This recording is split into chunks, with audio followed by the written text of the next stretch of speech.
Hello guys. तो आज का जो टॉपिक है वो है एमाइलोइडोसिस। तो एमाइलोइडोसिस क्या है पहले आपको बताना चाहिए। It is not a disease, एक डिजीज नहीं है।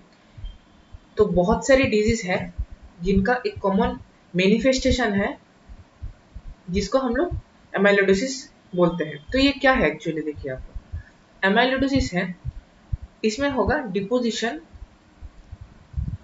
Of amyloid. अब आप मेरे को पूछेंगे ये एमाइलॉइड क्या है। तो देखिए ये एमाइलॉइड का डेफिनेशन देखिए पहले। एमाइलॉइड है एक प्रोटीन जो डिपोजिट होगा extra cellularly, always extra cellular होगा ये, ठीक है। तो ये प्रोटीन जो है always deposited extra cellularly. And इसका फीचर क्या क्या है देखिए थोड़ा। ये फिब्रिलर प्रोटीन होगा, ये पिंक कलर आएगा स्टेनिंग में। एंड इट इज एमोर्फस, इसका स्पेसिफिक मॉर्फोलॉजी कुछ नहीं होगा, विदाउट एनी मॉर्फोलॉजी, ठीक है। ये है आपका एमाइलॉइड का फीचर्स। तो deposition of amyloid in various diseases is known as amyloidosis. अभी ये हो गया आपका इंट्रोडक्शन। अब देखिए आप इसका फॉर्मेशन, ये सब जो प्रोटीन्स है ये कैसे फॉर्म होता है। पहले एक चीज आप क्लियर कर लीजिए, ये जो एमाइलॉइड है, मैं जो बोल रहा हूँ एमाइलोइडोसिस क्या है, डिपोजिशन ऑफ एमाइलॉइड। ये जो एमाइलॉइड है ये आपका एक जनरल टर्म है। इसका मतलब क्या है देखिए, जो हम लोग बोलते हैं एंजाइम जैसे या हॉर्मोन्स, बहुत सारे हॉर्मोन्स है हमारे बॉडी में, बहुत सारे एंजाइम्स है हमारे बॉडी में, ये एक जनरल टर्म है। ऐसे एमाइलॉइड एक जनरल टर्म है। डिफरेंट डिजीज में different type of amyloid proteins का डिपोजिशन होगा। जैसे ए एल टाइप का एमाइलॉइड होता है, ए बीटा टाइप का होता है, ए बीटा 2 टाइप का, ऐसे मतलब बहुत सारे टाइप का एमाइलॉइड होता है। तो ये रहा आपका जनरल इंट्रोडक्शन। अब देखिए इसका फॉर्मेशन, पहले मैं इसको क्लियर कर लेता हूँ, ठीक।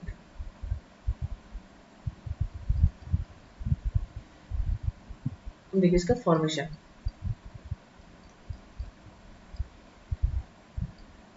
तो प्रोटीन्स जो होता है उनका प्रॉपर फोल्डिंग चाहिए ताकि वो टर्शियरी या क्वाटर्नरी प्रोटीन्स बने, ठीक है। ये proper folding is necessary for the formation of tertiary and quaternary proteins. अगर इस प्रोसेस में कुछ दिक्कत हो गया, मतलब अगर मिसफोल्डिंग हो गया प्रोटीन का, तो हमारा एमाइलॉइड बन सकता है। ये एक केस हुआ मिसफोल्डिंग। सेकेंड केस क्या हो सकता है, अगर जो एमाइलॉइड है उन मतलब प्रोटीन से उनका फॉर्मेशन बहुत इंक्रीज हो गया। फॉर्मेशन मतलब ये प्रोटीन जो है इनका बहुत फॉर्मेशन ज्यादा हो गया, तो अच्छे से फोल्डिंग सबका नहीं हो सकता है, तो इसके लिए हो सकता है एमाइलोइडोसिस, ठीक है। अभी आपका देखिए एक एग्जांपल लेता है इसका समझने के लिए। एग्जांपल एक प्रोटीन मान लीजिए है टीटीआर, जिसका फुल फॉर्म है ट्रांस थायरेटिन। तो ये ट्रांस थायरेटिन एक्चुअली क्या है, ट्रांस मतलब ट्रांसफर, थाई मतलब थायराइड हार्मोन, एंड रेटिन मतलब विटामिन ए। तो ये एक प्रोटीन है जो ट्रांसफर करता है thyroid hormones and vitamin A को। अभी अगर मान लीजिए एक केस हुआ, ये टीटीआर जो है, दो केस दो पॉसिबिलिटी मान लीजिए। फर्स्ट में मैं क्या बोला, मिसफोल्डिंग अगर हो गया इसका, या due to any mutation, due to any mutation इसका मिसफोल्डिंग हो गया, तो जो प्रोटीन बनेगा उसको हम लोग बोलेंगे म्यूटेंट टीटीआर, ठीक है। It is a type of amyloid. क्योंकि मैं बोला था एमाइलॉइड प्रोटीन्स का फॉर्मेशन कैसे होगा, due to misfolding, first reason due to misfolding. तो ये टीटीआर मतलब ये जो म्यूटेंट टीटीआर है, ये जो डिजीज में इंक्रीज होगा उसको हम लोग बोलते हैं FAPN, familial amyloidotic polyneuropathy. It is important. तो अगर मिसफोल्डिंग के लिए मतलब एमाइलॉइड का फॉर्मेशन हो रहा है, वो एक डिजीज में होगा जिसको बोलते हैं FAPN। और अगर इसका फॉर्मेशन इंक्रीज होगा, मतलब टीटीआर हमारा बहुत ज्यादा फॉर्म हो रहा है, तो उसके कारण जो मतलब डिजीज होगा, जो जिस डिजीज में होगा, इसका नाम है आपका सिस्टेमिक सेनाइल एमाइलोइडोसिस। ठीक है, क्लियर हुआ। तो टीटीआर जो है एक नॉर्मल एक प्रोटीन है। तो ये प्रोटीन कब बनेगा? एमाइलॉइड, जब ये प्रोटीन का मिसफोल्डिंग हो जाएगा, जिसके कारण फॉर्मेशन होगा म्यूटेंट टीटीआर, जो हम लोग मिलेगा कौन से डिजीज में? Familial amyloidotic polyneuropathy. Okay, and if it's formation increases, TTR का फॉर्मेशन अगर हो रहा है ज्यादा, तो उसके लिए सिस्टेमिक सेनाइल एमाइलोइडोसिस में मिलेगा ये। ठीक है, एक एग्जांपल आपको समझाने के लिए। नेक्स्ट हटा देता हूं मैं।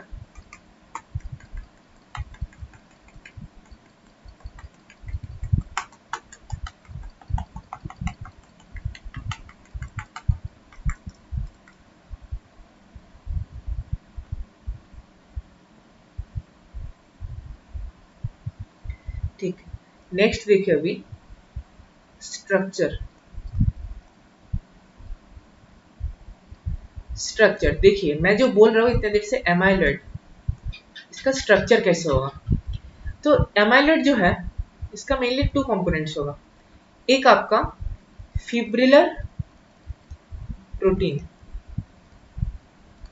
एंड एक आपका पी कंपोनेंट। क्या है ये सब? देखिए, फिब्रिलर प्रोटीन, मैं क्या बोला? एमाइलॉइड है एक प्रोटीन। ठीक है, तो ऑब्वियसली फिब्रिलर प्रोटीन जो होगा वो मैक्सिमम कॉन्स्टिट्यूएंट होगा, 95% होगा आपका fibrillar protein, and P component constitute about 5%। तो ये पी कंपोनेंट क्या है? देखिए, ये मान लीजिए एक फिब्रिलर प्रोटीन से, ये एक्चुअली गोल में क्या आपको समझाने के लिए, लेकिन एक्चुअली ये फिब्रिल टाइप में रहेगा। एंड इसके सरफेस में ये एक चीज है जिसको बोलते हैं हम लोग पी कंपोनेंट। तो पी कंपोनेंट एक्चुअली एक प्लाज्मा प्रोटीन है। ठीक है, तो ये प्लाज्मा प्रोटीन, ये फिब्रिल प्रोटीन जो है एमाइलॉइड, इसके सरफेस में एड्सॉर्ब होकर रहेगा। समझ लीजिए बात, ये एड्सॉर्ब होकर रहेगा, नॉट एब्सॉर्ब। ठीक है, इसका सरफेस में लग के रहेगा। ये जो प्लाज्मा प्रोटीन है, इसका एक क्लिनिकल सिग्निफिकेंस है जो डायग्नोसिस में हेल्प करते हैं। ये मैं लास्ट में आपको बोलूंगा, ठीक है, लेक्चर के लास्ट में बोलूंगा। तो ये हुआ इसका स्ट्रक्चर। अब एक्चुअली जो है एक इंफॉर्मेशन देना चाहता हूँ आपको। जो एमाइलॉइड है, इसका नाम एमाइलॉइड कहाँ से आया? ये नाम आया एमाइलोज से। एमाइलोज। तो अभी एमाइलोज कहाँ से आया? देखिए, एमाइलॉइड जो है, इसका जो मैं बोला पी कंपोनेंट जैसे है, इसमें और चीजें हैं जैसे प्रोटियोग्लाइकेंस है, ग्लाइकोसैमाइनोग्लाइकेंस है, जिसको जीएजीज बोलते हैं। मैं पूरा नहीं लिखा। तो ये जो है ना, इन सब में जो शुगर कंपोनेंट रहता है, शुगर कंपोनेंट वो स्टेनिंग कैरेक्टर्स देते हैं एमाइलोज जैसा। ठीक है, तो ये जो स्टेनिंग कैरेक्टर्स दे रहा है लाइक एमाइलोज, उससे नाम है आपका एमाइलॉइड। ठीक है, तो ये इंपॉर्टेंट चीज नहीं था, ऐसे आपका इंफॉर्मेशन के लिए बोला।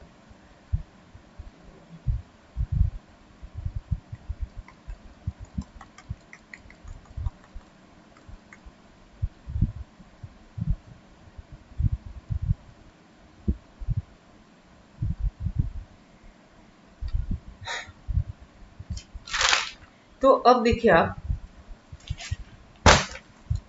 टाइप्स, सॉरी, अब देखिए टाइप्स। एमाइलोइडोसिस जो है उसको हम बहुत सारे कैटेगरीज में डिवाइड कर सकते हैं, जैसे 3: जेनरलाइज्ड, लोकलाइज्ड एंड फैमिलियल। तो जेनरलाइज्ड में आपका आएगा प्राइमरी, सेकेंडरी। लोकलाइज्ड में आएगा आपका Down syndrome, Alzheimer's disease, type 2 diabetes mellitus and आपका medullary carcinoma of thyroid. Familial में आएगा आपका 2। एक तो आपको बोला था इंट्रोडक्शन में, फेमिलियल एमाइलोइडोटिक पोलिन्यूरोपैथी, जिसमें म्यूटेंट टीटीआर का इंक्रीज होता है, एंड और एक है आपका फेमिलियल मेडिटेरियन फीवर। ये सब कुछ हम लोग अभी डिस्क्रिप्शन में देखेंगे। ठीक है, अब देखिए जनरलाइज्ड का प्राइमरी में देखते हैं। प्राइमरी में आपका एग्जांपल होगा मल्टीपल मायलोमा। तो व्हाट इज मल्टीपल मायलोमा? आपको वो होगा आइडिया होगा मल्टीपल माइलोमा का। मल्टीपल माइलोमा क्या है? ये एक प्लाज्मा सेल कैंसर है, प्लाज्मा सेल मेलिग्नेंसी। इसमें क्या होगा, प्लाज्मा सेल्स का नंबर बहुत इंक्रीज हो जाएगा। अब देखिए, हमें पता है बी सेल जो होता है वो प्रोड्यूस करता है प्लाज्मा सेल को, फिर प्लाज्मा सेल से प्रोड्यूस होता है एंटीबॉडीज। एंटीबॉडीज में आपको पता है क्या होता है, IgG, AMDE, 5 टाइप का होता है on the base of heavy chains. ठीक है, तो अगर any type of IG is increasing, कोई भी एक टाइप का अगर इंक्रीज हो रहा है, एंड मोस्ट कॉमनली इसमें क्या होता है, IG का लाइट चेंज जो है वो हेवी चेंज से बहुत इंक्रीज हो जाता है। ठीक है, अगर लाइट चेंज इंक्रीज हो रहा है हेवी चेंज में, तो उसमें जो एमाइलोइड बनेगा उसको बोलेंगे AL, A for एमाइलोइड, L for light change. ठीक है, उसके बाद ये जो प्रोटीन्स है, मैं क्या बोला था, ये AL एक एमाइलोइड है। तो ये जो एमाइलोइड है ये एक्सक्रीट होगा जब किडनी से, यूरिन से जब एक्सक्रीट होगा, तब इसको हम लोग बोलेंगे बेंस जोन्स प्रोटीन। एक इंपॉर्टेंट चीज है। And this एमाइलोइड when deposited in kidney, हम इसको बोलेंगे myeloma kidney. Easy, multiple myeloma, उससे मायलोमा किडनी।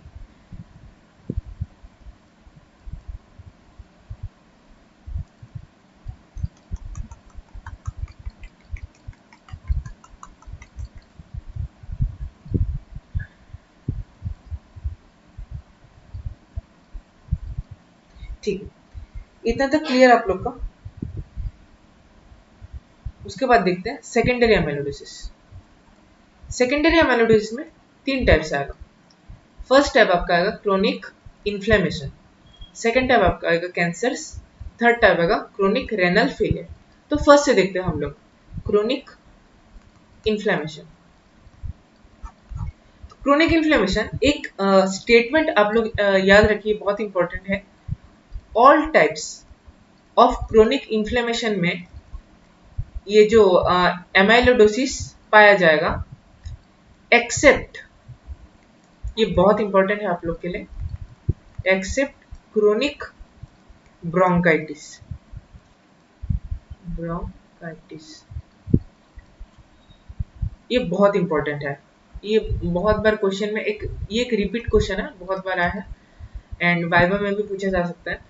तो सारे टाइप के क्रोनिक इन्फ्लेमेशन में, जैसे कि रिमाटॉइड आर्थराइटिस, जैसे कि ट्यूबरकुलोसिस, एंड जो है, फिर आईवी ड्रग एब्यूसर जिन लोग हैं, आईवी ड्रग एब्यूसर्स, इनमें भी दिखाई देगा एमाइलोइडोसिस। तो रिमाटॉइड आर्थराइटिस जो है वो है मोस्ट कॉमन इन वर्ल्ड, और इंडिया में अगर बोले तो है ऑब्वियसली टीबी, क्योंकि आप लोग को पता है टीबी का बहुत सारे केसेस हैं इंडिया में। सो ठीक है, एक है। उसके बाद आप लोग देखिए कैंसर्स। 2 ही कैंसर आप लोग को याद करना है, एक है HCC, एक है एक है RCC एंड एक है हॉजकिंस लिम्फोमा।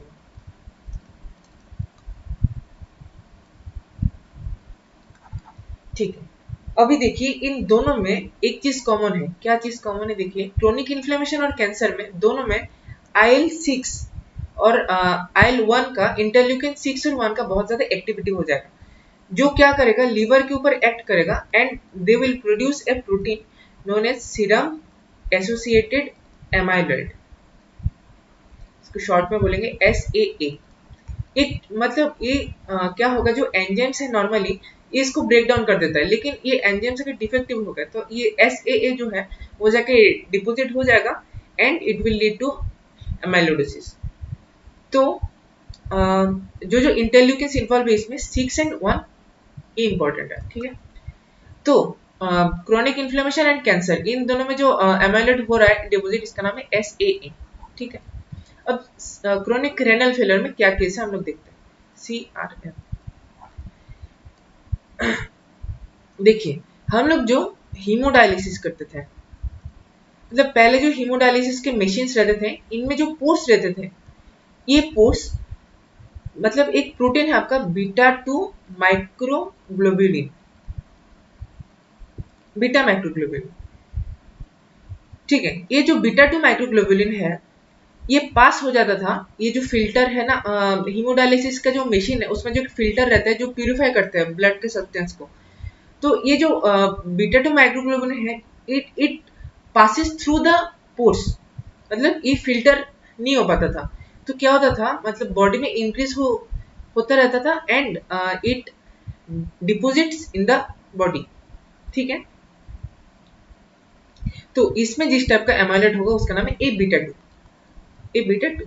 ठीक है, ये क्यों हो रहा है, क्योंकि जो हीमोडायलिसिस का जो मशीन है उसमें जो मेम्ब्रेन है beta 2 microglobulin can't be filtered and it passes through back into our system which gets deposited as A beta 2। ठीक है, क्लियर। नेक्स्ट, ये एक्चुअली जो ओल्डर मशीन्स होते थे उसमें ये प्रॉब्लम रहता था, लेकिन now it is very rare, क्योंकि अभी का जो मशीन है it can also filter the beta 2 microglobulin. ठीक है, ये पास थ्रू नहीं होता है, बॉडी में नहीं जाता है, तो एमेलोडोसिस इसके कारण अभी नाउअडेज नहीं होता है। ठीक है,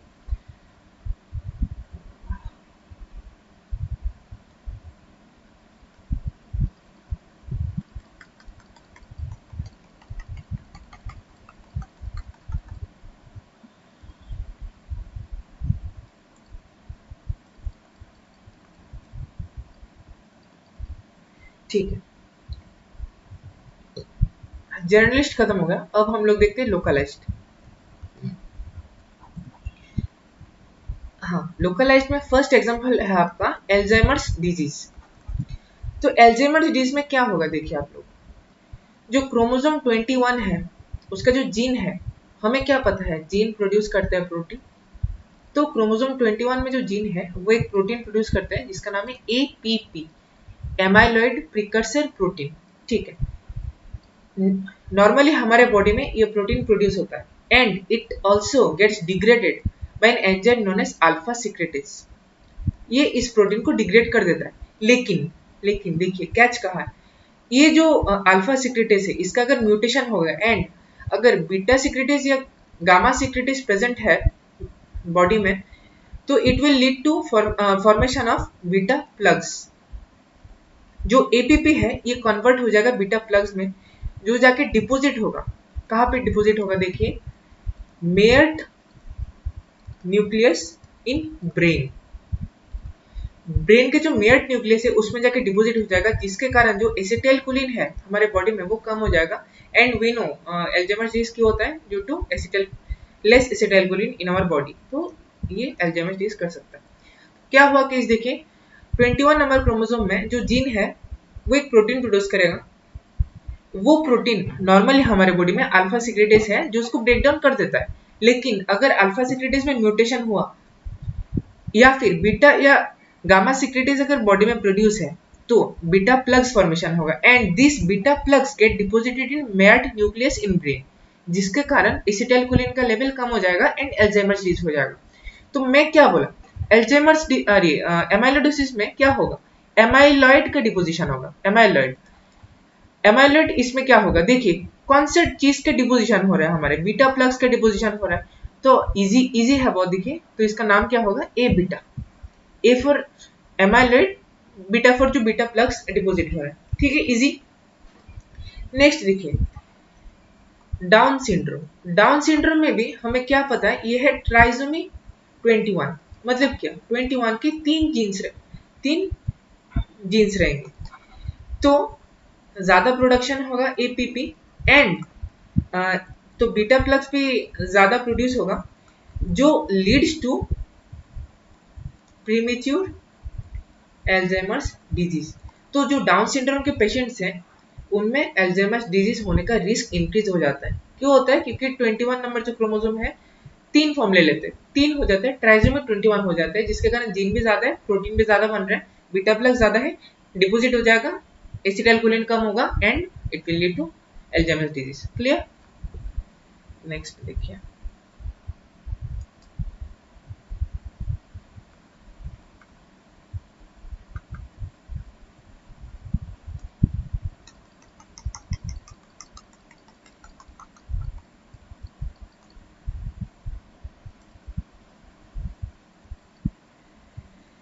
ठीक है, फर्स्ट गया हमारा Alzheimer's and Down syndrome. Next देखिए टाइप 2 डायबिटीज मेलिटस। इसमें कुछ मतलब इसमें सिर्फ फैक्ट है आपका। इसमें क्या होगा, जो एमाइलॉइड है इसमें, इसका नाम है IAPP, आइलेट एसोसिएटेड पॉलीपेप्टाइड। मैं लिख देता हूँ, आइलेट एसोसिएटेड पॉलीपेप्टाइड। देखिए आप लोग उसको पिछला जो मैं एक APP बोला था एल्जाइमर्स एंड डाउन में, उसके साथ कंफ्यूज मत कीजिए। इसका नाम है एमाइलॉइड प्रिकर्सर प्रोटीन और इसका है आइलेट एसोसिएटेड पॉलीपेप्टाइड। ठीक है, ठीक है। तो नेक्स्ट हम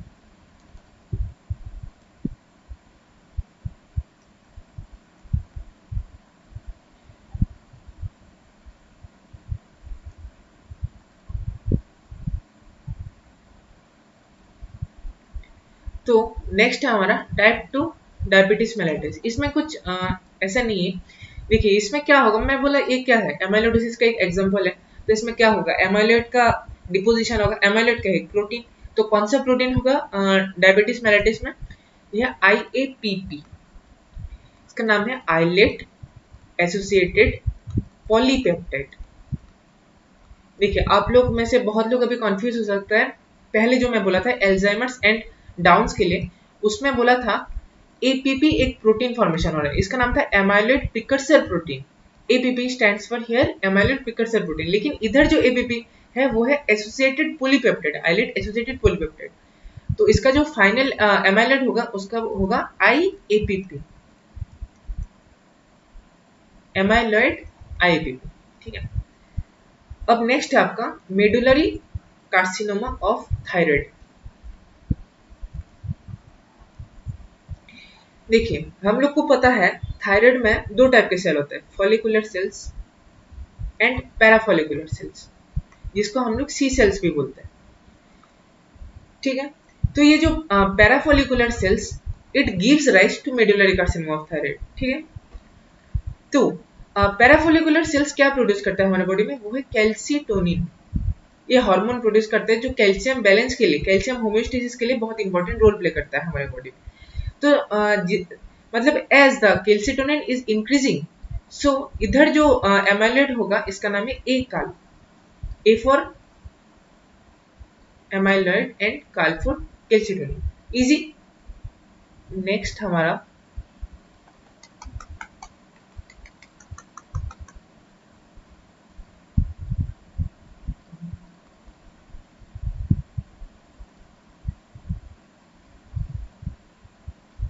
हाँ, नेक्स्ट हमारा टाइप था फेमिलियल। फेमिलियल में देखिए इजी है, फेमिलियल एमाइलोइडोटिक पॉलीन्यूरोपैथी FAPN। ये तो मैं आपको समझा चुका हूँ। ये क्या था बोलिए, TTR जो है उसका मिसफोल्डिंग अगर हो रहा है जिसके कारण फॉर्मेशन होगा म्यूटेंट TTR, और अगर उसका फॉर्मेशन के लिए हो रहा है तो हम लोग उसको बोलेंगे सिस्टेमिक सेनल एमाइलोडोसिस। ठीक है, तो ये इसका फीचर क्या है, इसका फीचर वैसे कुछ नहीं है। इसमें जो एमाइलॉइड है वो डिपोजिट देखिए इसका नाम देखिए, फेमिलियल एमाइलोइडोटिक पॉलीन्यूरोपैथी। न्यूरोपैथी मतलब इसमें जो एमाइलॉइड है उसका डिपोजिशन होगा PNS नर्व्स में, इन सब में जाके डिपोजिशन होगा तो इसका मैनिफेस्टेशन आएगा। नेक्स्ट हमारा है FMF, इसको बोलते हैं फेमिलियल मेडिटेरेनियन फीवर। ठीक है, इसमें क्या होगा, ये एक ऑटो इन्फ्लेमेटरी कंडीशन है, ऑटो इन्फ्लेमेटरी रिएक्शन। तो देखिए मैं आपको उधर भी बोला था जब मैं जनरलिस्ट बोल रहा था, तो बोला था क्रोनिक इन्फ्लेमेशन एक टाइप है, कैंसर एक टाइप है, क्रोनिक रेनल फेलियर एक टाइप है। क्रोनिक इन्फ्लेमेशन और कैंसर में मैं बोला था IL-6 एंड IL-1 का इंक्रीज हो जाएगा। तो इधर ऐसे याद रखिए, ये भी इन्फ्लेमेटरी है, ये भी इन्फ्लेमेटरी था, तो 6 एंड 1 था, इसमें 1 का बहुत इंक्रीज हो जाएगा, IL-1 का बहुत इंक्रीज हो जाएगा, जिसके कारण बहुत इन्फ्लेमेशन होगा। एंड क्या क्या क्लिनिकल मैनिफेस्टेशन होगा, एक है serositis and another one is fever. Obviously नाम से तो पता चल रहा होगा, फीवर तो होगा ही, एंड सिरोसाइटिस। सिरोसाइटिस मतलब क्या, आपका जो इन्फ्लेमेशन होगा ऑफ सिरोसा, सिरोसा का मतलब क्या, जैसे प्लूरा तो प्लूराइटिस, पेरिकार्डाइटिस, ठीक है। तो ये आपका फेमिलियर मेडिटेरियन फीवर एंड इसमें जो एमाइलोइड है उसका नाम है पायरिन। पायरिन बहुत इंक्रीज होगा जिसके कारण फीवर हो रहा है हमारा, एंड जो सेरोसाइटिस है, इन्फ्लेमेशन है, वो हो रहा है IL-1 के कारण, ठीक है।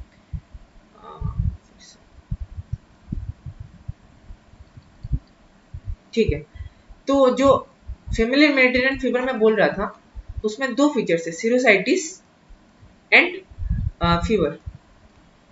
तो ये फीवर क्यों होगा, क्योंकि इसमें पायरिन जो है वो बहुत इंक्रीज हो जाएगा and it is the amyloid in this case. And serositis में क्या होगा, सिरोसा का इन्फ्लेमेशन होगा एंड पेरिकार्डाइटिस मतलब सिरोसा का होगा, मतलब पेरिकार्डाइटिस एंड प्लूराइटिस, ठीक है, ये सब मैनिफेस्टेशन आएगा। तो इसका जो ड्रग ऑफ चॉइस है वो है आपका कॉल्चिसिन। कॉल्चिसिन आपको याद होगा एक्यूट गाउट के केस में भी यूज होता था, एक एक्स्ट्रा पॉइंट है।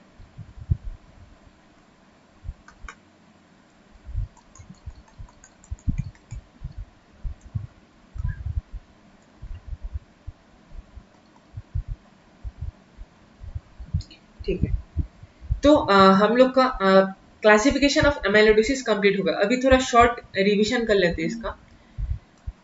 एमाइलोइडोसिस तीन टाइप का होगा, जनरलाइज्ड, लोकलाइज्ड, ये आप प्रैक्टिस करिए, खुद से प्रैक्टिस करिए, एंड फेमिलियर या जेनेटिक। जनरलाइज्ड में आपका क्या था, प्राइमरी था एंड सेकेंडरी था। लोकलाइज्ड में आपका था Down, Alzheimer's, type 2 diabetes mellitus and medullary carcinoma of thyroid. Familial में था आपका दो type, familial Mediterranean fever and FAPN, familial amyloidotic polyneuropathy, ठीक है। तो इसमें एग्जांपल था आपका मल्टीपल मायलोमा, जिसमें आपका जो एमाइलोइड है उसका नाम है AL। सेकेंडरी में आपका तीन टाइप का था, chronic inflammation, cancers and chronic renal failure. Chronic renal failure में कौन सा था आप बोलिए, A बीटा 2, क्योंकि बीटा 2 माइक्रोग्लोबुलिन फिल्टर हो जा रहा था, मतलब पास हो जा रहा था, फिल्टर नहीं हो पा रहा था। कैंसर में जो है, कैंसर में दो ही एग्जांपल था, RCC एंड हॉजकिंस लिम्फोमा। इसमें आपका और इसमें, इन दोनों में सेम है, उसका नाम है सीरम एसोसिएटेड एमाइलोइड। तो इसमें आपका क्या होता था, IL-6 एंड IL-1 इसका इंक्रीज होता था। एंड जो क्रोनिक इन्फ्लेमेशन है आपको पता होगा, मैं बोला उसमें क्या बोलते हैं, all types of chronic inflammation में एमाइलोइडोसिस दिखेगा एक्सेप्ट क्रोनिक ब्रोंकाइटिस, ये चीज याद रखना। नेक्स्ट लोकलाइज्ड, इसमें क्या बोला मैं, क्रोमोसोम 21 में जो जीन होगा जो प्रोड्यूस करेगा एक प्रोटीन जिसका नाम है APP,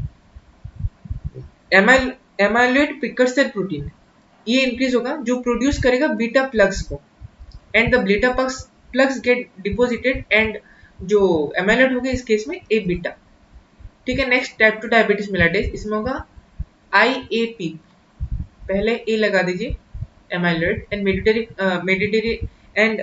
medullary carcinoma of thyroid में आपको पता है ये क्या था, ACAL, क्योंकि कैल्शियम इंक्रीज हो रहा था, क्योंकि ये कैंसर है ऑफ द पैराफोलिकुलर सेल्स, ठीक है। फेमिलियल मेडिटेरियन फीवर, इसमें कौन सा था आपका, इसमें था AA, ठीक है। ये पॉइंट मैं पहले मेंशन नहीं किया था, ऐसे याद रख लीजिए, जो क्रोनिक इन्फ्लेमेशन एंड कैंसर में दोनों में इन्फ्लेमेशन से रिलेशन है, तो SAA प्रोड्यूस हो रहा था और इसमें भी AA हो, ठीक है। एंड FAPN, इसमें आपका जो होगा वो है म्यूटेंट TTR, ATTR भी बोल सकते हैं हम लोग इसको, ठीक है। ये इन जनरल समरी है अभी तक जो पढ़े हम उसका classification. Next let's talk about the organs involved in amyloidosis. मिटा देता हूं।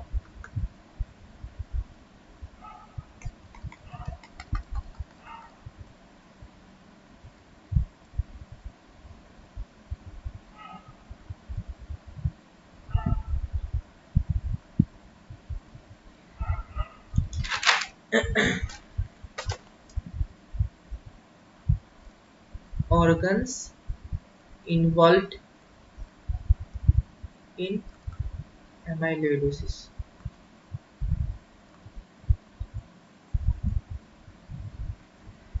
तो इसमें कौन से ऑर्गन इन्वॉल्व होगा? देखिए, मोस्ट कॉमन ऑर्गन अगर आपको कोई पूछे, and most seriously affected organ, दोनों का आंसर होगा किडनी। अगर बोले कि सेनाइल एमाइलोइडोसिस में या ओल्ड एज में कौन सा ऑर्गन मोस्ट कॉमनली इन्वॉल्व होगा, तब हमारा आंसर होगा हार्ट। ये एक एमसीक्यू पहले आपको याद करना होगा। किडनी होगा जब organ most common and most seriously, अगर सेनाइल में बोला या ओल्ड एज में बोला तो होगा हार्ट। ठीक है, अभी हम लोग एक एक करके सारे ऑर्गन्स का जो कैरेक्टरिस्टिक है वो सब पढ़ेंगे। पहले मैं एक चीज बोल देना चाहता हूँ, सारे ऑर्गन्स में हम लोग जो पढ़ेंगे उसमें ऑर्गेनोमेगाली एक कॉमन फीचर होगा। इसका मतलब क्या है? मतलब जैसे हार्ट या किडनी या लीवर जो भी पढ़ेंगे उसका साइज इंक्रीज हो जाएगा। ये एक कॉमन फीचर है सारे ऑर्गन्स के रिलेटेड। एंड आपका क्या, हाँ, एक फीचर होता है एमाइलोइडोसिस का। देखिए आप समझिए, मैं आपको समझा रहा हूँ। एमाइलोइडोसिस में मैं क्या बोला, ये क्या है? एक डिजीज नहीं है, बहुत सारे डिजीज में सिमिलर फीचर एक है। इसमें क्या होगा, आपका एमाइलोइड का डिपोजिशन होगा एक्स्ट्रा सेलुलर। तो आप समझिए एक सेल है, सेल के बाहर प्रोटीन का डिपोजिशन हो रहा है।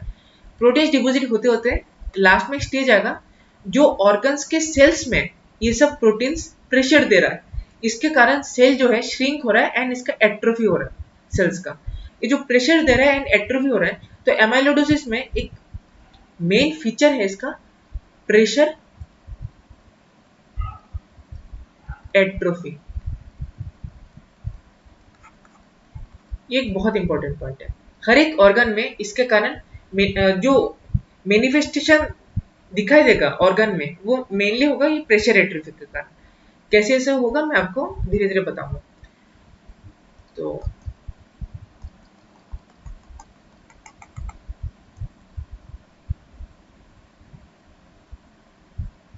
देखिए, फर्स्ट कौन सा, हार्ट से स्टार्ट करते हैं। तो हार्ट का फर्स्ट पॉइंट क्या बोला मैं, सेनाइल एमाइलोइडोसिस में मोस्ट कॉमन ऑर्गन ये इन्वॉल्व होगा।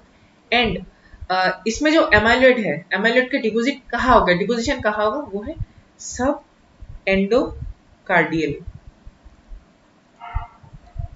ठीक है, एंड इसके कारण क्या हो सकता है, ये जो प्रोटीन का डिपोजिशन होगा वो क्या करेगा, इलेक्ट्रिक कंडक्शन जो है हार्ट का उसको डिक्रीज कर देगा, जिसके कारण एरिथमिया एक फीचर होगा। मोस्ट कॉमन फीचर है arrhythmia. And restrictive cardiomyopathy, restrictive cardiomyopathy का मोस्ट कॉमन कॉज है आपका एमाइलोइडोसिस। देखिए ये दो बहुत इंपॉर्टेंट चीजें जिसको आपको डिफरेंशिएट करना आना चाहिए। हार्ट में अगर एमाइलोइडोसिस का कौन सा सबसे कॉमन होगा, तो वो है एरिथमिया। और रेस्ट्रिक्टिव कार्डियोमायोपैथी का मोस्ट कॉमन कॉज अगर बोलेंगे तो है एमाइलोइडोसिस। ठीक है, समझिए। तो मतलब अगर हार्ट में अगर एमाइलोइडोसिस के कारण कौन सा डिजीज मोस्ट कॉमन हो रहा है, उसको बोलेंगे एरिथमिया, उसका आंसर करेंगे एरिथमिया से। और अगर बोलेंगे हम रेस्ट्रिक्टिव कार्डियोमायोपैथी का मोस्ट कॉमन कॉज क्या है, वो बोलेंगे एमाइलोइडोसिस। ठीक है, क्लियर। उसके बाद आपका आएगा किडनी। किडनी का जो इन्वॉल्वमेंट होगा, अब देखिए किडनी में जो मेसेंजियम है, मेसेंजियम में पहले प्रोटीन्स मतलब एमाइलोइड जो उसका डिपोजिशन स्टार्ट होगा। अभी मैं आपको एक डायग्राम से दिखा रहा हूँ। ये मान लें मैंने ड्रॉ किया glomerulus, sorry women's capsule draw किया। इसमें ये सब देखिए कैपिलरीज, ग्लोमेरुलर कैपिलरीज, एंड इसके बीच का जो स्पेस है, जो मैट्रिक्स है, उसको हम लोग बोलेंगे मेसेंजियम। तो ये जो बीच का जो मैट्रिक्स है, उसमें पहले ये एमाइलोइड प्रोटीन्स का डिपोजिशन स्टार्ट होगा। एंड मैं आपको समझाया था, इसका एक फीचर है प्रेशर एट्रोफी। एमाइलोइडोसिस का एक फीचर है प्रेशर एट्रोफी। इसमें क्या होगा, ये जो एमाइलोइड प्रोटीन्स का डिपोजिशन हो रहा है, जब बहुत ज्यादा डिपोजिशन हो जाएगा, ये कैपिलरीज जो है, ये कैपिलरीज मान लीजिए ऐसे है, तो इसमें प्रेशर डालेगा, बाहर से प्रेशर डालेगा तो कैपिलरी श्रिंक हो जाएगा, तो हमारा जो ग्लोमेरुलर फिल्ट्रेशन रेट है वो कम हो जाएगा, तो इसके कारण रेनल फेलियर हो सकता है। ठीक है, ये किस लिए हुआ? मेन कारण जो है वो है प्रेशर एट्रोफी। ये जो प्रोटीन से वो प्रेशर दे रहे हैं कैपिलरीज के ऊपर, जिसके कारण जीएफआर कम हो गया, जिसके कारण रेनल फेलियर ये बहुत लेट में दिखाई देगा, लेट मैनिफेस्टेशन है ये। एंड नेफ्रोटिक सिंड्रोम में भी ये होता है, नेफ्रोटिक सिंड्रोम। एंड इसका क्लिनिकल फीचर्स अगर आपको कोई बोलने को बोले तो होगा आपका यूरिनरी कास्ट, एंड मैं बोला किडनी साइज इंक्रीज, क्योंकि ये मैं पहले ही बोला था ऑर्गन का साइज इंक्रीज हो जाएगा इन जनरल, एक होगा, एंड प्रोटीनूरिया नेफ्रोटिक सिंड्रोम में जैसे होता है प्रोटीनूरिया। ठीक है, ये है किडनी। एंड हाँ, किडनी का जो सॉरी एंड किडनी का जो मोस्ट कॉमन ऑर्गन इन्वॉल्व है kidney, and most severely affected organ वो भी है किडनी। ये सब पॉइंट्स भी आप ऐड कर सकते हैं।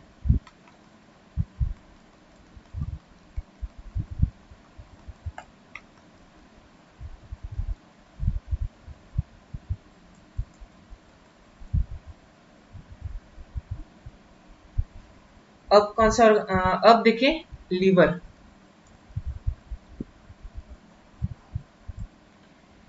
लीवर में क्या आपका क्या होगा? पहले लीवर का साइज इंक्रीज हो जाएगा, दैट इज हेपाटोमेगाली।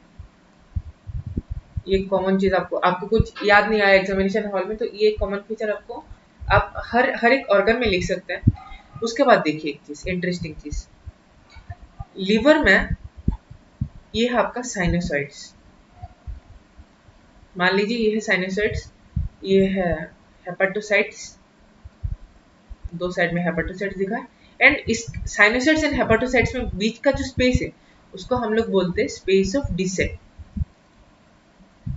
जिसमें आपका एक स्पेशल टाइप का सेल होता है। इस सेल को बोलते हैं I2 सेल या स्टेलेट सेल।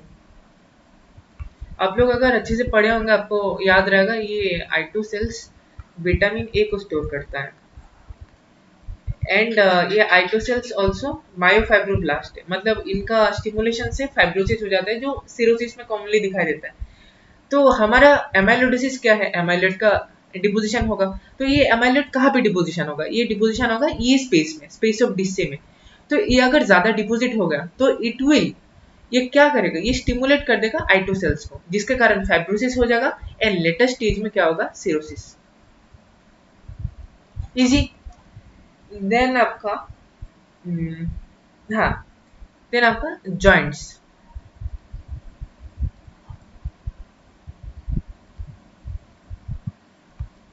जॉइंट्स के इन्वॉल्वमेंट देखिए, इसमें ज्यादा नहीं, नी जॉइंट इन्वॉल्व है एंड रिस्ट जॉइंट इन्वॉल्व होता है। रिस्ट जॉइंट में जो मीडियन नर्व है उसका कॉम्प्रेशन हो जाएगा, जिसके कारण कार्पेल टनल सिंड्रोम हो सकता है।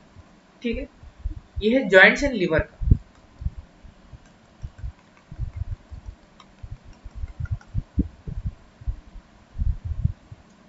उसके बाद नेक्स्ट आपका स्किन।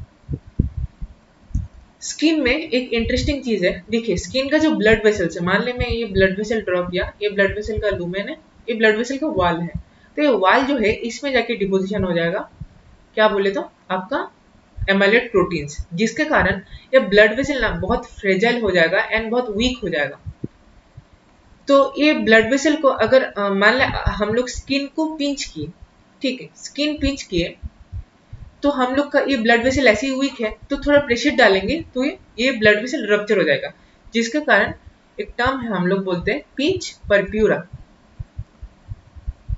मतलब हम लोग अगर स्किन में पिंच करेंगे तो ऐसे ब्लड वेसल स्किन का वीक है, क्योंकि एमाइलोइड का डिपोजिशन है उधर, तो उसके कारण परप्यूरा डेवलप हो जाएगा, तो उसको बोलते हैं पिंच परप्यूरा। एंड और एक फीचर है उसका, जो पेरी ऑर्बिटल साइट है, पेरी ऑर्बिटल साइड में ब्लीडिंग हो सकता है, जिसके कारण राकून आइज भी हो सकता है। तो स्किन में दो मैनिफेस्टेशन होगा आपका, raccoon eyes and pinch purpura. ठीक है, नेक्स्ट आएगा आपका स्प्लीन। स्प्लीन ऐसे मैं समझाने के लिए एक ड्रॉ कर रहा हूं, आपका मेरा डायग्राम इतना अच्छा नहीं है।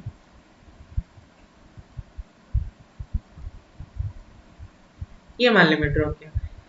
ये आपका है फॉलिकल्स, स्प्लीन के फॉलिकल्स, एंड ये आपका साइनोसॉइड्स।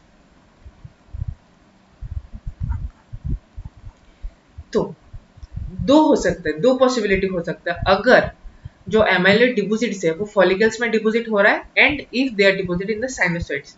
अगर साइनोसॉइड्स में डिपोजिट हो रहा है मतलब ये सब एरिया अगर इन्वॉल्व हो रहा है पूरा, तो हम लोग इसको बोलते हैं लार्डिसियस स्प्लीन। मतलब देखिए ये जो ऐसे मतलब ड्रॉ किया में एक मैप जैसा होगा, कंट्री का मैप जैसा, तो इसलिए इसको बोलते हैं मैप लाइक, मतलब लार्डिसियस। एंड फॉलिकल्स में अगर डिपोजिट हो रहा है, देखिए मैं क्लियर डायग्राम कर रहा हूँ, ये आपका फॉलिकल्स एंड ये साइनोसॉइड्स। अगर हमारा फॉलिकल्स में डिपोजिट हो रहा है ऐसे करके, सिर्फ फॉलिकल्स हो रहा है, साइनोसॉइड्स में डिपोजिट नहीं हो रहा है, सिर्फ फॉलिकल्स में, तो ये होगा आपका, इसको बोलेंगे, तब स्प्लीन को बोलेंगे सागोस्प्लीन। ये आपका इंपॉर्टेंट पॉइंट है स्प्लीन रिलेटेड, ये आपको याद करना चाहिए। लार्डिसियस स्प्लीन अगर साइनोसॉइड्स में डिपोजिट हो रहा है एंड फॉलिकल्स में अगर हो रहा है तो इसको सागोस्प्लीन बोलते हैं।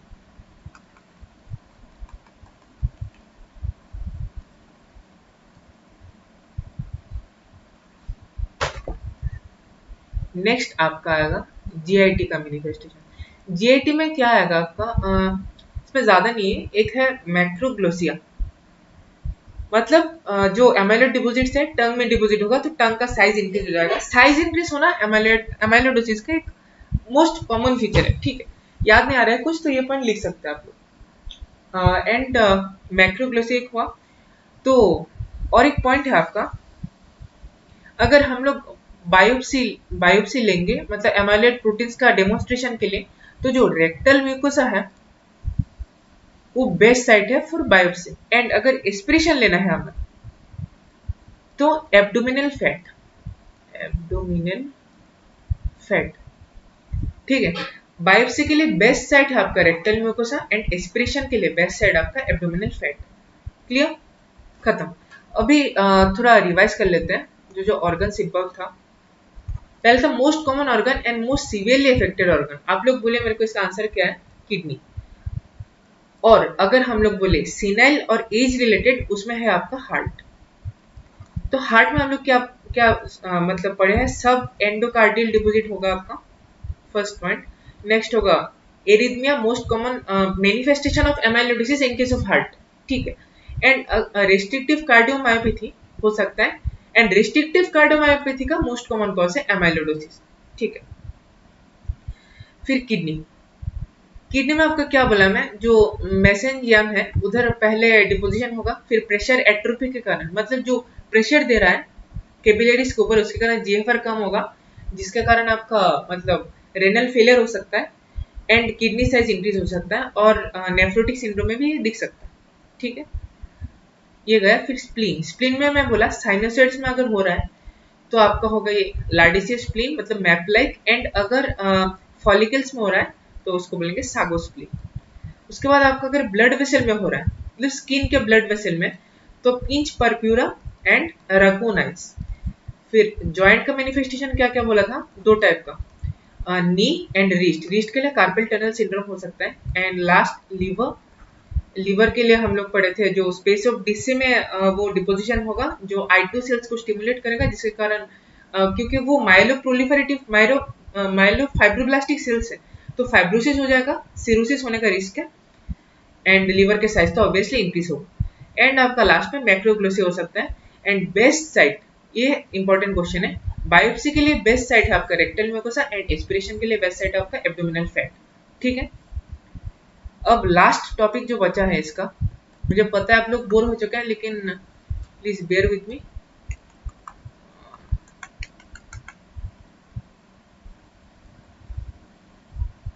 लास्ट है आपका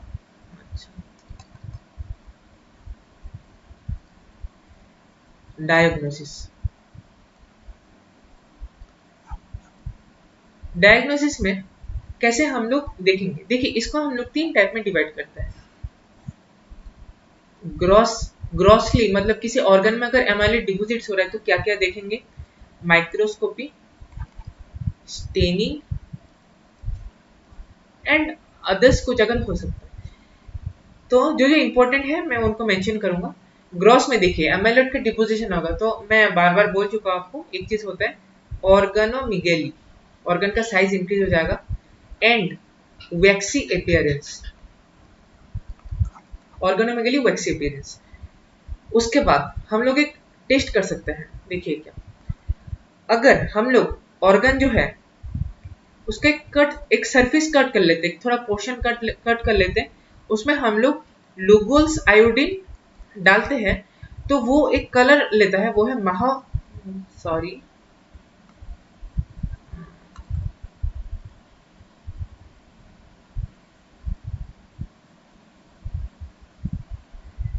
अच्छा, तो फिर से बोलता हूँ, जो जैसे एक ऑर्गन है उसका अगर कट सरफेस लेंगे हम लोग, तो वो कट सरफेस के लिए उस कट सरफेस में हम लोग ऐड करेंगे लुगुल्स आयोडीन। उस लुगुल्स आयोडीन ऐड करने से इसका कलर होगा माहोगोनी ब्राउन। उस माहोगोनी ब्राउन कलर में, मतलब उसके स्टेज में अगर हम लोग सल्फ्यूरिक एसिड H2SO4 अगर ऐड करेंगे तो ब्लू कलर हो जाएगा।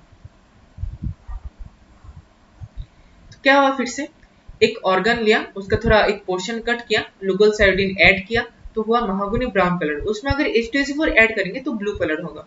ये कंफर्मेटरी नहीं है, लेकिन इससे हम लोग प्रोसीड कर सकते हैं एमाइलोइडोसिस का डायग्नोसिस के लिए। नेक्स्ट देखते हैं।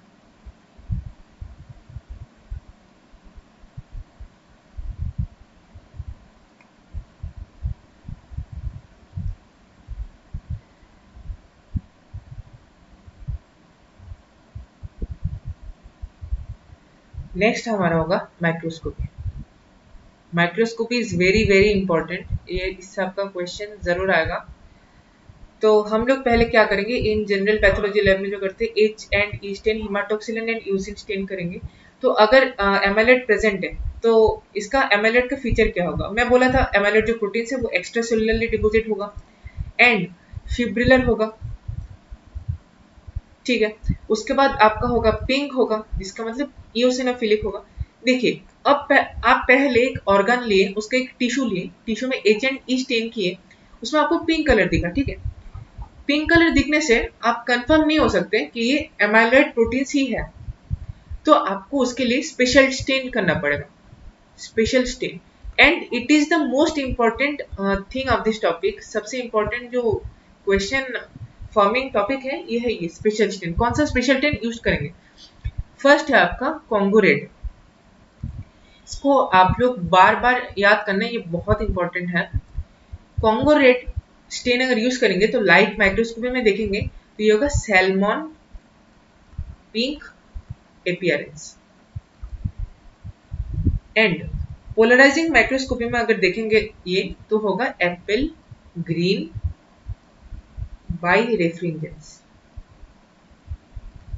ये बहुत इंपॉर्टेंट एक क्वेश्चन है, बार बार क्वेश्चन पूछे जाते हैं इससे। कॉन्ग्रुएंट स्टेन ऐड करने से लाइट माइक्रोस्कोपी में सैल्मन पिंक अपीयरेंस होगा एंड पोलराइजिंग माइक्रोस्कोपी में आपका एप्पल ग्रीन बाई रेफ्रिंजेंस दिखाई देगा। क्लियर?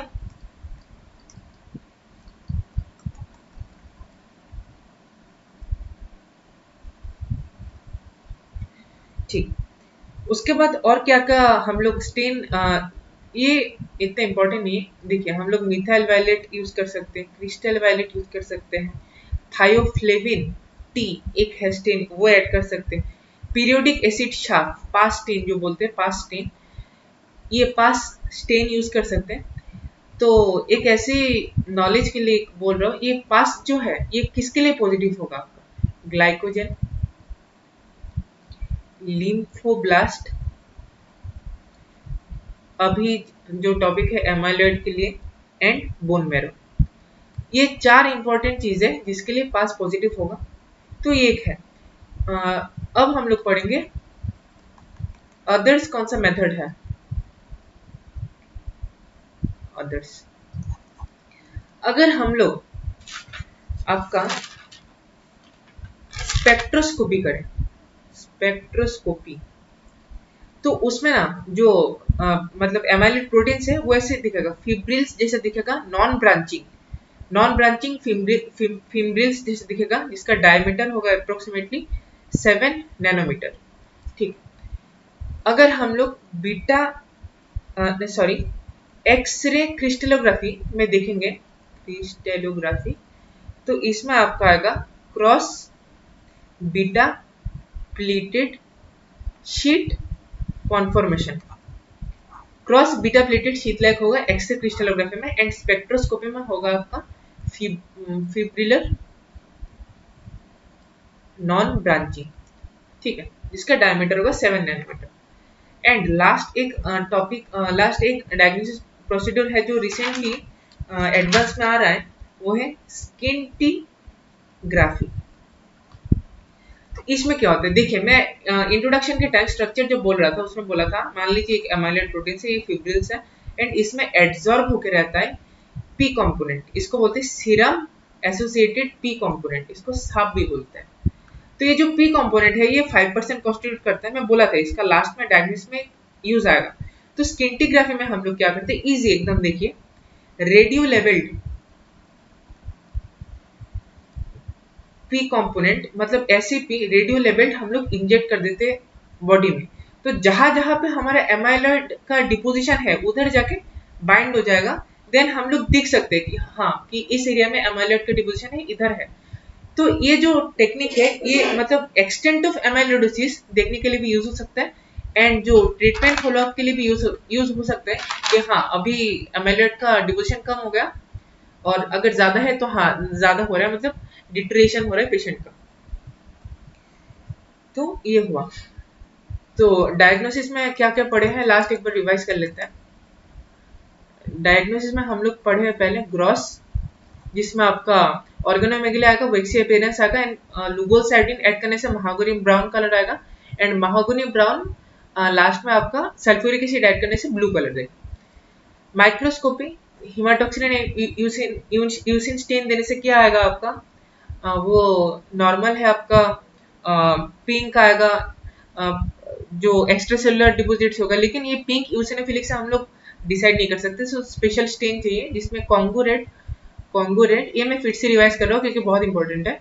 कॉन्गो रेड देने से लाइट माइक्रोस्कोपी और पोलराइजिंग माइक्रोस्कोपी में, लाइट माइक्रोस्कोपी में सैल्मन पिंक अपीयरेंस होगा, एंड पोलराइजिंग माइक्रोस्कोपी में आपका आएगा apple green birefringence. Other special stain जो है आपका मिथाइल वायलेट है, थायोफ्लिविन टी है, पास है, ये सब है। एंड लास्टली मैं बोला अदर्स में आएगा आपका स्पेक्ट्रोस्कोपी, आपका एक्सरे क्रिस्टलोग्राफी जिसमें बीटा प्लेटेड शीट कॉन्फॉर्मेशन दिखेगा, स्पेक्ट्रोस्कोपी में नॉन ब्रांचिंग फिब्रिल्स दिखेगा, फिब्रिल प्रोटीन दिखेगा, एंड लास्ट हम लोग का स्किंटीग्राफी जिसमें हम लोग रेडियो लेवल्ड एसपी देंगे जो जाके ढूंढेगा कि हाँ कहाँ कहाँ पे एमाइलॉइड है, उधर जाके बाइंड करेगा, देन हम लोग पता कर सकते हैं एक्सटेंट ऑफ एमाइलोइडोसिस कितना है, फॉलोअप एंड ट्रीटमेंट के लिए भी यूज हो सकता है।